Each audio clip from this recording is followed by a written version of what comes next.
So here we are, 8 years later.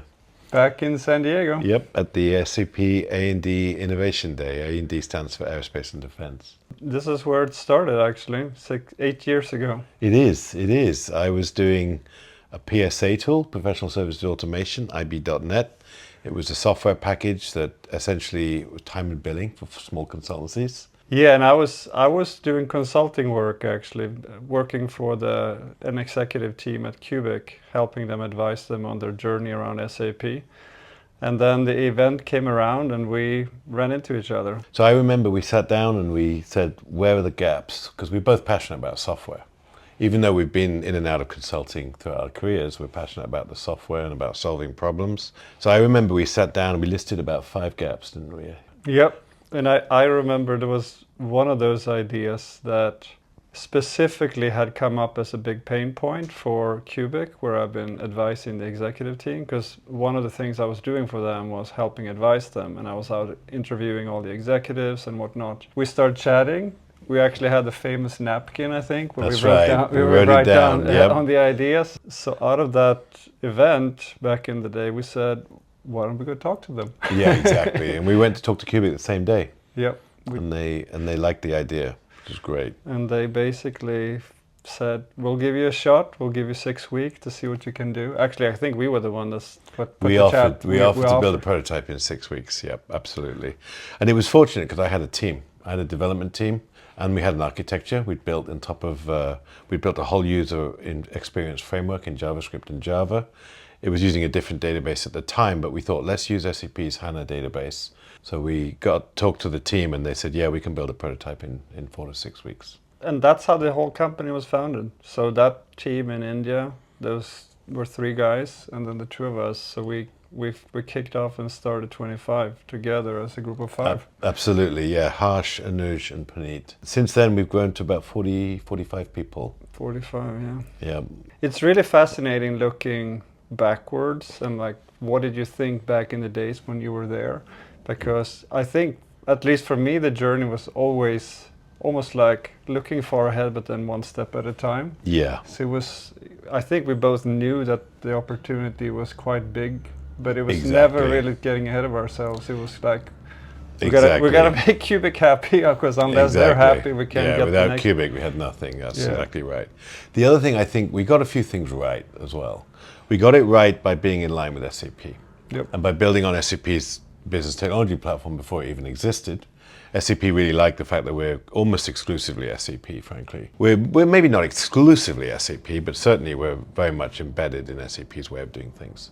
We have SAP in our DNA, after all. Yep. So I think that was good. I think the other thing we got right was we took a product-based approach. So it's very tempting to build custom software for customers. Customers are always right. You always want to do what they want. I think Cubic was good in that they were not too big, not too small. They were commercial, they were government, they were services, they were hardware.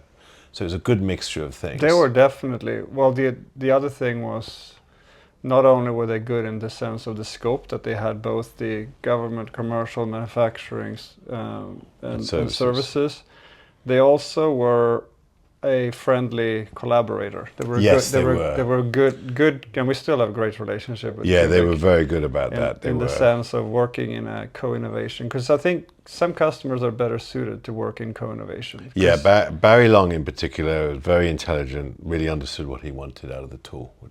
It took us a while to realize it wasn't just about aerospace and defense. I think we kind of stumbled into professional services a little bit. Yep.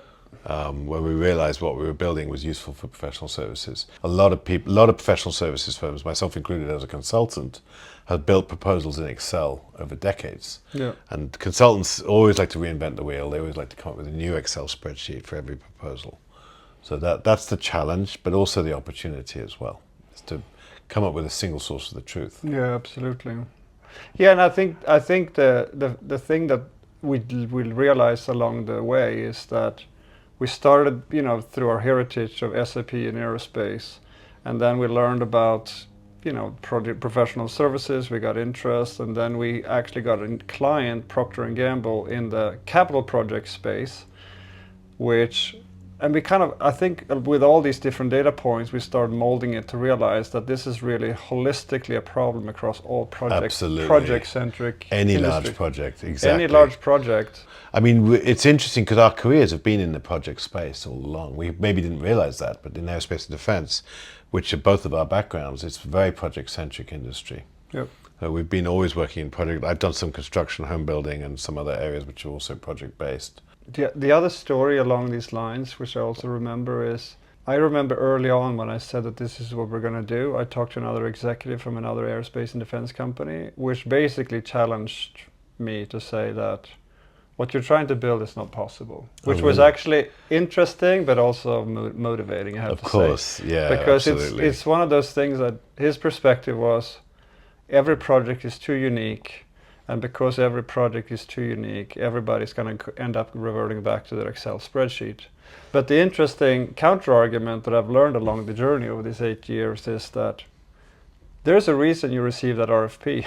Yeah, you've done similar work before. And the reason you got it is because the client or the prospect sent it to you because they know that you've done similar work in the past. Exactly. And those are the credentials that earned you the right to receive the RFP in the first place. Yeah. So the reason, I think it is an incorrect. I actually think there's a lot of similarities, and obviously we've learned so many things along the way as to how you can. I look at it as how can you build continuous improvement into the process where every project you deliver, you get better for delivering the next one. Exactly. And every company is trying to be more repetitive, trying to be more cookie cutter. Yeah. Whether you're a big consulting firm trying to build intellectual property and resell services you've already got. You can sell some of them with software and hosting and so on at a higher margin than the labor piece. Totally. Even, or whether you're a manufacturing company or aerospace and defense or construction firm where you've got bills of material, you've got hardware, you've got products, and you fundamentally want to build things you've done before. It's just lower risk. Totally. As well as higher margin. So people want to build things they've done before, and they want to deliver things they've done before. And customers want to buy things that they've done before for the same reason. So you're absolutely right. But every project's still unique, of course. Yeah, and that's where we come in, right? So it's the fact, is this element of, if it was truly just reusable, then a standard CPQ tool would be enough. Absolutely. And I think where we live is, we live in this world where there is reuse and it's valuable and you cannot ignore it, but you also cannot ignore the fact that each RFP is going to look different. Each client will ask for something slightly different. So you have to be able to shape it in a way that it kind of makes sense. Exactly, and that's the engineer to order aspect. That's the engineer. That's where we come in, the engineer to order work stream. I don't know if it was lucky or if it was perfect timing or whatnot, but there's certainly a few things that are happening that really, really played in our favor. Mm-hmm. One aspect is that SAP is going through this transformational journey of moving their clients from an ECC-based platform to an S4-based platform. Totally, yeah. So as part of that journey, people are revisiting and re-looking at their overall inventory of custom solutions or whatnot. They've got to upgrade them. Yeah. So that's one aspect.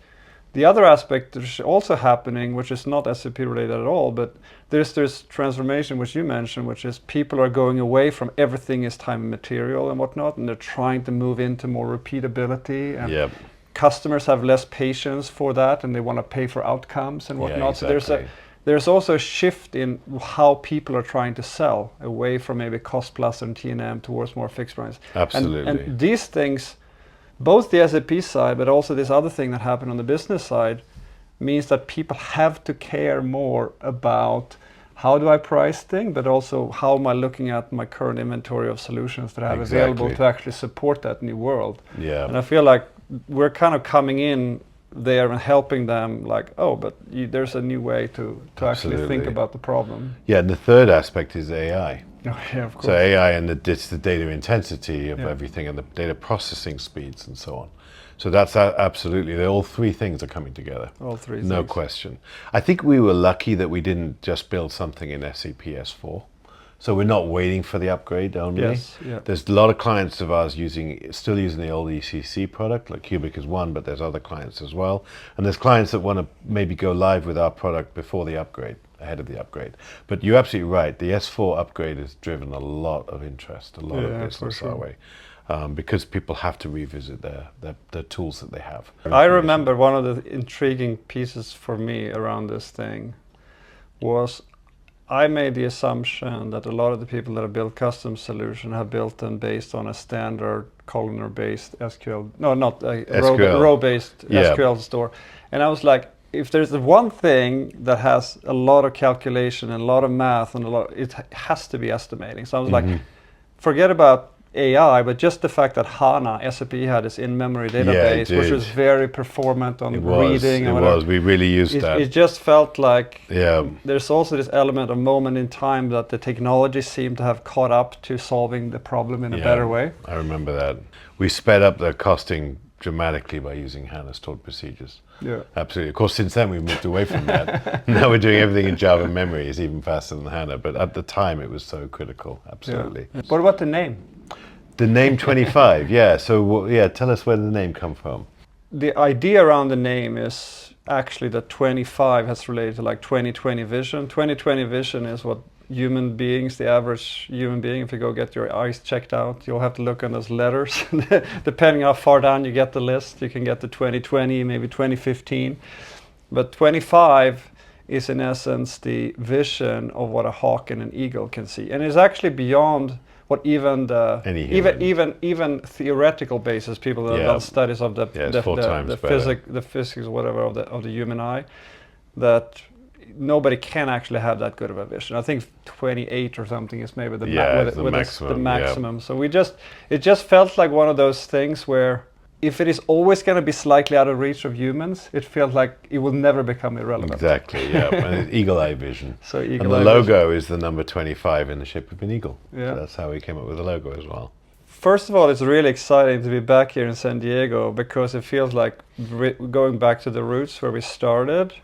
But we're also standing here at the edge of looking out for AI is the next thing, and everybody I think by now has this feeling that we all know that it's coming. We all have seen through ChatGPT and whatever how incredibly powerful it is, and certainly we know from a 25 standpoint that it's a new frontier for us. And I make the analogy a lot of times that this AI wave, it's going to be either we're going to be surfers out there in the water and this giant wave is coming, we're going to get crushed by it because some competitor will come and eat our lunch, or we will have the most epic surf ride of all time because we will be able to basically take advantage of number one, what we've already built, but now adding AI to that, and we can now take it to a whole new level. Speaking of waves, we're like in a blue ocean because we're the only project CPQ tool in the market.